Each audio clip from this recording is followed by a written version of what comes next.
Pastor Anand మీకు గుర్తున్నారు కదండి. ఒకళ్ళ ప్రైవేట్ స్థలంలో చర్చి కట్టాలనుకున్నారు.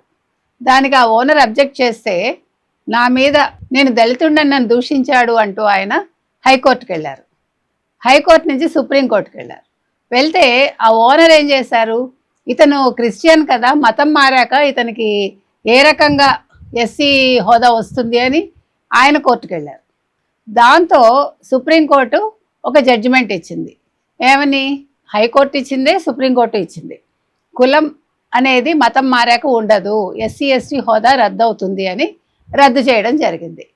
ఇప్పుడు ఆ పాస్టర్ వల్ల మొత్తం భారతదేశంలో ఉన్న ఎస్సీ ఎస్టీలందరికీ కూడా కులం అనేది లేకుండా పోయింది. వాళ్ళు దళితులు కాకుండా అయిపోయారు.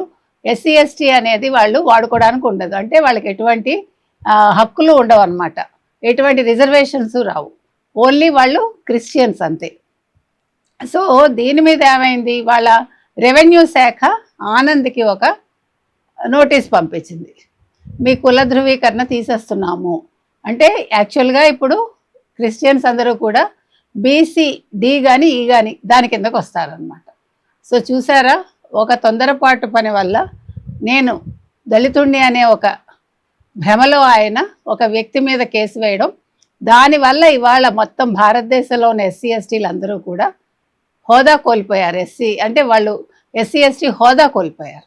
అంతేకాదు ఇప్పుడు ఇతను మళ్ళా కోర్టుకు వెళ్ళి దీని మీద ఈయన మళ్ళీ కోర్టుకు వెళ్తారేమో. ఇది మరి ఎన్ని రోజులు పడుతుందో వేచి చూడాలి.